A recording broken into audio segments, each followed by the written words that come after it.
2027 එක ශ්‍රේණිය ඇප්ලිකේෂන් එක ෆිල් කරන්නද හදන්නේ. එහෙනම් පොඩ්ඩක් ඉන්න. මේ වීඩියෝ එක බලලම ඔයා ෆිල් කරන්න. මම අද වීඩියෝ එකෙන් අරගෙන ආවේ 2027 එක ශ්‍රේණියට දළුවන් ඇතුළත් කිරීමේ ඇප්ලිකේෂන් එක කොහොමද නිවැරදිව පුරවන්නේ කියලා. ඉතින් මේ වීඩියෝ එකත් එක්ක දිගටම රැඳිලා ඉඳලා ඔයාලා බලන්න ඔයාලා ඇප්ලිකේෂන් එක ෆිල් කරන විදිහත් හරිද කියලා. එහෙනම් අපි යමු වීඩියෝ එකට. Welcome back to my channel. මුලින්ම මේ ඇප්ලිකේෂන් එකේ ඔයාලට පේනවා ඇති 20යි හිස්තැනක් වර්ෂයේදී නැවත හිස්තැනක් දාලා විද්‍යාලයේ පළමුවන ශ්‍රේණියට ඇතුළත් කිරීම සඳහා අයදුම් පත්‍රය කියලා තියෙනවා. මෙතනදී ඔයාලා ඉස්සෙල්ලම කරන්න ඕනේ මේ 20 ගාවට 27 දාන්න ඕනේ 2027 වෙන්න.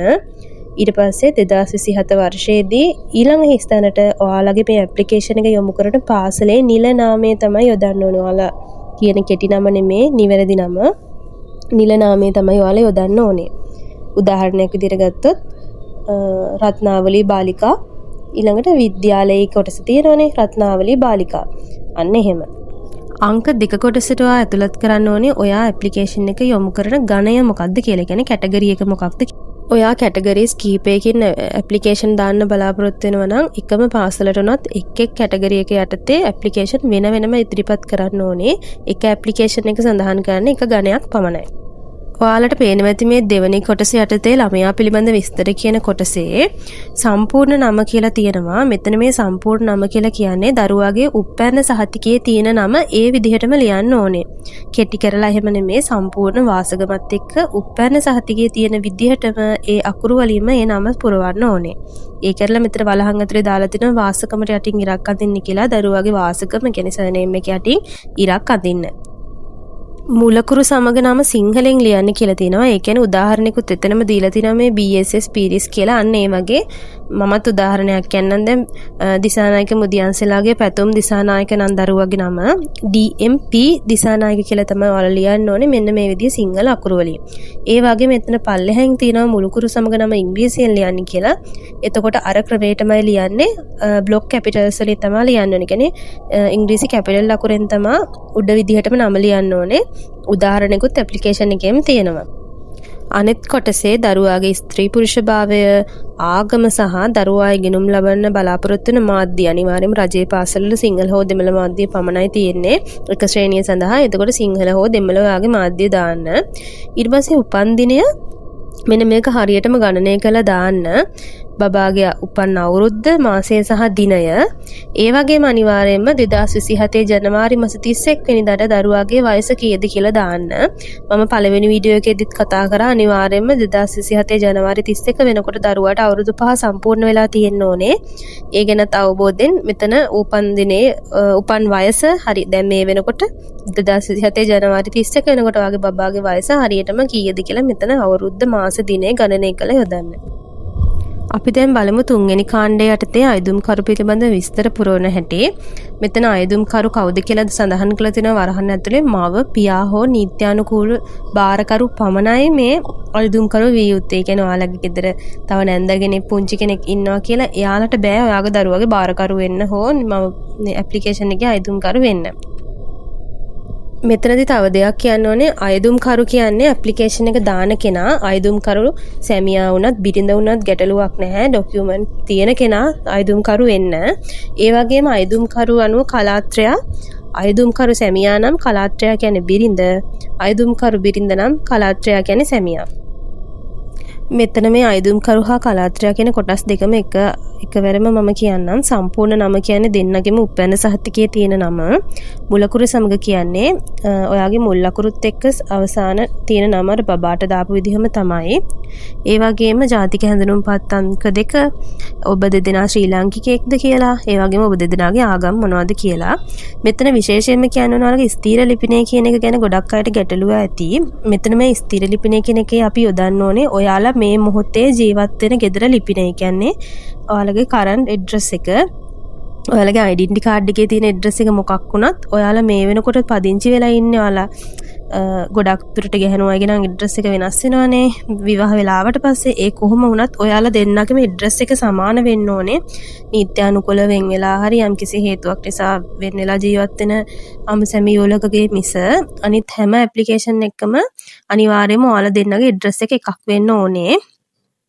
තවත් පැහැදිලි සිංහලෙන්ම කිව්වොත් ඔයාලා මේ වෙනකොට උයාගෙන කාලා බීලා ජීවත් වෙන ගෙදර තියෙනවනේ. ඒ ගෙදර ඇඩ්‍රස් එක තමයි ඔයාලා දාන්න ඕනේ. එහෙම නැතු ඔයාලා ගමේ ගෙදර ඇඩ්‍රස් එක නෙමෙයි.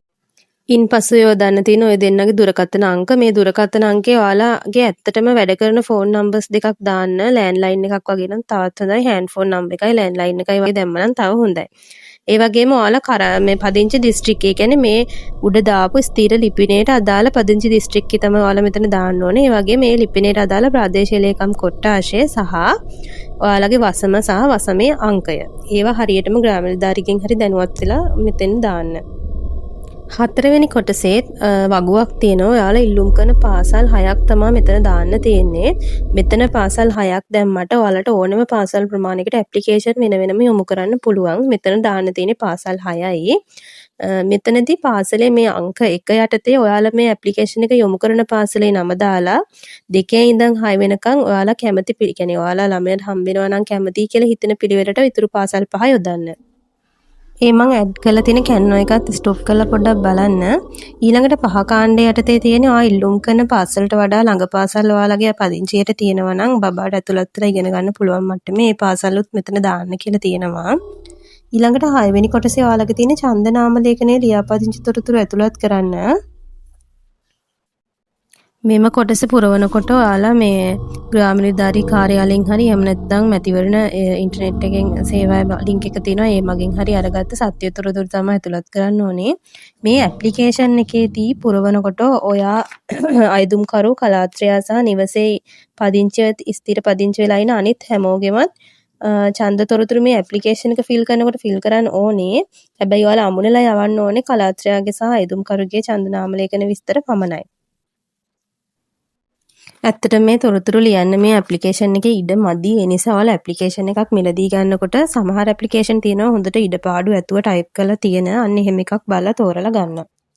ආදිශිෂ්‍ය පදනමෙන් මේ ඉල්ලන අයට මේ ඡන්ද නාම ලේඛන කොටස අදාළ වෙන්නේ නැහැ.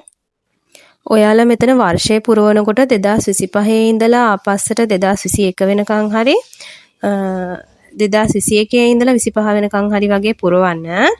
එතකොට ඔයාලා ඒ පුරවනකොට ඔයාලා ඉන්ටර්නෙට් එකෙන් ගත්ත ඒ කොලේ ආධාර කරගෙන පුරවන්න. ඒ වගේම එකම ඇඩ්‍රස් එකේ අවුරුදු 5ක් නොකඩව පදිංචි හිටියේ නැත්නම් ඒ වර්ෂයට අනුව මේ තොරතුරු වෙනස් වෙනවා. එතකොට ඡන්ද ප්‍රදේශය, ග්‍රාම නිලධාරී වසම හා අංකය, ඡන්ද කොට්ටාශය, ගම වීදිය වත්ත එහෙම තියෙනවනේ. ගෘහ අංකය කියන්නේ ගෙදර වරිපණම් අංකය. එතකොට ඒ කියන්නේ පිළිවෙලින් අංක ගත්තාම වෙබ් අඩවියෙන් ඔයාලා ඉන්ටර්නෙට් එකෙන් ගන්න ලියකියවිල්ලේ අණු අංකය අනුක්‍රමික අංකය ඒක තමයි මේ ඉල්ලන්නේ. සඳහන් වෙන අංකය කියන්නේ සරලවම ගත්තොත් ඔයාලා මේ ඡන්ද බල ප්‍රදේශයේ කීවෙනි ඡන්දදායකයාද කියන තමයි ඒකෙන් කියවෙන්නේ. ඔයාලගේ පිළිවෙල අංකය කියන්නේ ඒක. මෙතනින් එහාට තමයි කැටගරිස් ටික තියෙන්නේ. ඔයාලා පුරවන්න ඕනේ ඔයාලා ඉල්ලුම් කරන ගණයට අදාළ කොටස පමණයි. අනිත් ඒවා තනි ඉරකින් කපලා අත්සන් කරන්න. මේ කොටසේ ඔයාලගේ පදිංචි ස්ථානයේ හිමිකේම තහවුරු කරන ප්‍රධාන ලේඛනයේ විදිහට ඔයාලට ගන්න තියෙන්නේ ඔප්පුව, ග්‍රාම නිලධාරී සහතිකය, දරුවාගේ උපැන්න සහතිකය ඒ වගේ දේවල්. ඊට පස්සේ අතිරේක ලේඛන විදිහට ඔයාලට ජල බිල්පත්, විදුලි බිල්පත්, වරිපණම් බිල්පත් වගේ ඒවා යොදා ගන්න පුළුවන්. ඊට පස්සේ ඡන්දනේ නාම ලේඛන ඉල්ලුම් කරු විස්තර වලට ඔයාලගේ ඡන්ද නාම ලේඛනය අනුව විතර විස්තර දාන්න ඕනේ. ඒ වගේම ඔයාලා දැන් මේ ඉන්න ඇඩ්‍රස් එකේ ඉඳලා ඔයාලා ඉල්ලුම් කරන පාසලට අමතරව දරුවට ඇතුළත් වෙලා ඉගෙන ගන්න පුළුවන් ළඟම තියෙන පාසල් මොනවද කීයක් තියෙනවද කියලා දාන්න ඕනේ. මේ ආදිශිෂ්‍ය ගණය යටතේ ඉල්ලුම් කරනකොට ඔයාලට ලකුණු ලබා දෙන්නේ මේ පාසල සහ ඒ ආදිශිෂ්‍ය සංගම් වලින් තීරණය කරන විදිහට. ඒ නිසා ඔයාලගේ ආදිශිෂ්‍ය සංගමෙන් හා පාසලෙන් විස්තර ලබාගෙන අදාළ ලියකියවිලි සකස් කරගන්න. සමහර කොළඹ අතිශය මේ තරගකාරී පාසල් වල ඊටාම ප්‍රබල ආදිශිෂ්‍ය සංගම් තමයි තියෙන්නේ. ඒවට කලින්ම සම්බන්ධ වෙලා ව්‍යාපෘති කළා නැත්නම් අවසාන අවුරුද්දේ ළමයි ඉස්කෝලේ දාගන්න ගියාපුවම පාසල මතක් වෙලා උදව් කරන්න ගියාට එතනදී ඒක ප්‍රමාණවත් වෙන්නේ නැහැ ලකුණු ගන්න. සහෝදර ගණ යටතේ ඉල්ලුම් කරන අයටත් මේ වගුවක් තියෙනවා පුරවන්න. දැනට පාසල ඉගෙනුම ලබන දරුවා හෝ අනිත් දරුවන්ගේ විස්තර තමයි මේ අයදුම්කරුට අදාළව පුරවන්න තියෙන්නේ. ඊට පස්සේ දැන් ඉගෙන ගන්න ළමයා පාසලට අත් කළ දීලා තිනු ජයග්‍රහණ මේවා ගැන දාන්න තියෙනවා. ඒ වගේම ඔයාලගේ පදිංචි තහවුරු කරන ලේඛනත් මෙතෙන් ඕනේ කියලා තියෙනවා. ඡන්ද නාම ලේඛනය අනිවාර්යයි. මේ ඔයාලා ඇප්ලිකේෂන් එක දාන අවුරුද්දට ඉඳන් වර්ෂ 5ක් ඉස්සරහට තමයි මේ තොරතුරු ඕනේ වෙන්නේ. ඒ වගේම මෙතනත් තියෙනවා ඔයාලගේ ළමයාට තව ඉගෙන ගන්න ළඟ පාසල් මොන හරි තියෙනවා නම් මේ ඉස්කෝලේට අමතරව ඒවා කීයක් තියෙනවද කියලා දාන්න. මෙතන මේ වර්ෂ 5ක් ඉදිරියට කියලා මම හඳුන්වුවේ 2021 ඉඳලා 25 වෙනකන් අන්න ඒ විදිහට. මේ කොටසේ තියෙන්නේ අධ්‍යාපන ශාස්ත්‍රයට ඍජුවම සම්බන්ධ වෙන රාජ්‍ය ආයතනයක සේවය කරන කෙනෙක්ට පුරවන්න තියෙන ගණය. එතකොට ඉතින් එතන තියෙනවා පාසලේක සේවය කරනවා නම් පාසලේ සේවා කාලය, වෙනත් පාසලක කොට්ටාශයක එහෙම සේවය කළා තියෙනවා නම් එම කාලය. එතකොට වගුවක් දීලා තිනවා පුරවන්න. ඒකට අදාළ තොරතුරු වලට ඊළඟට මේ ස්ථීර සේවකයෙක් නම් ඒ සේවා තනතුරු සහ කාලය, දැනට දුෂ්කර සේවයේ යෙදලා තිනවා නම් එම කාලය, ඒ වගේම දුෂ්කර පාසලක වැඩ කළා තිනවා නම් එම විස්තර, පත්වීම් විස්තරය ගැන තියෙනවා. ඒ වගේම නිවාඩු ලබා නොගත් නිවාඩු සම්බන්ධව තොරතුරු ඇතුළත් කරන්න තියෙනවා. ඒ වගේම තමයි මේ මුළු ඇප්ලිකේෂන් එක පුරාවටම ඔයාලා මේ පුරවන තොරතුරු සනාථ කරන්න ඕනේ, ලියකියවිලි ඔයාලා සතු වෙන්න ඕනේ.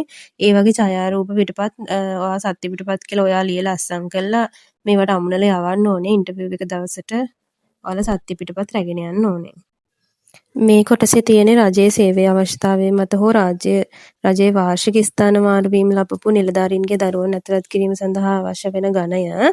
මෙතන තියෙන්නේ ස්ථාන මාරුවීම් ලැබූ ස්ථානයේ වැඩ බාරගත් දිනය, දැන් වැඩ කරන තැන ලිපිනය, ස්ථාන මාරුවීම් පස්සේ පදිංචි ස්ථානය, එතකොට ස්ථාන මාරුවීමට කලින් සේවා ස්ථානයේ ලිපිනය, එතකොට ඊට කලින් පදිංචි ලිපිනය, එතකොට සේවා කාලය, එතකොට සේවා ස්ථාන දෙක අතර දුර, කලාත්‍රයාගේ විස්තර, ඒ ලබා නොගත් නිවාඩු, ළමයාට ඇතුළත් විය හැකි පාසල්, තව ඕවා තමා මේ කොටසේ පුරවන්න තියෙන්නේ. මේවට අදාළ ලියකියවිලිත් අනිවාර්යයෙන්ම අමුණලා යවන්න ඕනේ ඡායාරූප පිටපත් විදියට සත්‍ය පිටපත් කරලා.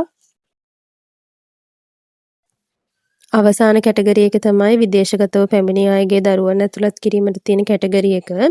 එතකොට ඒකෙත් පුරවන්න තියෙනවා විදේශගතව ඉඳලා ලංකාවට ආපු දවස, එතකොට දරුවත් සමග පිටරට පදිංචිලා හිටපු කාලය, එතකොට පිටරට යන්න හේතුව, ඒ කියන්නේ විදේශගත වෙන්න හේතුව.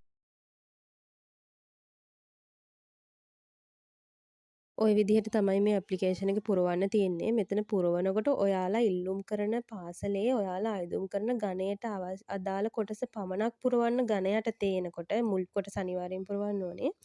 ඊට අමතරව අනිත් ගණයන් එක ඉරකින් කපලා අත්සන් කරන්න. අවසානයේට මේ ප්‍රකාශය කියලා තියෙනවා. ඔයාලගේ දිවුරුම් ප්‍රකාශයක් තියෙන්නේ. ඒක කියවලා දිනය සහ අත්සන යොදන්න. අනිවාර්යයෙන්ම මෙම ප්‍රකාශයේ තියෙන ඇප්ලිකේෂන් එකක් තෝරලා ගන්න. සමහර ඇප්ලිකේෂන් වල මේ ප්‍රකාශයේ කොටස නැහැ. මේ කොටස අනිවාර්යයෙන්ම ඕනේ ඇප්ලිකේෂන් එකට. ඔයාලා මේ කොටස තියෙනවද කියලා බලලම ඇප්ලිකේෂන් එක මිලදී ගන්න. මේ ඇප්ලිකේෂන් එක පෝස්ට් කරන්න ඕනේ ඔයාලා ජූලි 30 වෙනිදාට කලින්. තව කල් තියෙනවා. මම ඇප්ලිකේෂන් එක අපි ලස්සන ෆයිල් එකකට මේ ඇප්ලිකේෂන් එක සහ අනිත් ඩොකියුමන්ට්ස් හදාන ෆයිල් කවරයත් එක්කම ෆයිල් කවරයක් දාන්න පුළුවන් ලියුම් කවර එක දාලා මේවා පාසලට යවමු කියලා තමයි යෝජනා කරන්නේ. ඔයාලට ඒ ගැනත් ඉන් ඩීටේල් දැනගන්න ඕන නම් මට කමෙන්ට් එකක් දාන්න. මම ෂෝට් වීඩියෝ එකකින් ඇප්ලිකේෂන් එක ෆයිල් එකක් හදන විදිහ වීඩියෝ එකක් අරගෙන එන්නම්. මම හිතනවා මේ වීඩියෝ එකෙන් ඔයාලා මොන හරි දෙයක් ඔයාලගේ ළමයාගේ ඇප්ලිකේෂන් එක සම්බන්ධව ගන්න ඇති කියලා. ඒ වගේම ඔයාලගේ දරුවන්ට ඔයාලා කැමති පාසලම ලැබෙන්න කියලාත් මම සුබ පතනවා. ඔයාලා හැමෝටම සුබ දවසක්. මගේ channel එක subscribe කරන්න කියලා මම ආදරෙන් ඉල්ලනවා. ගිහින් එන්නම්.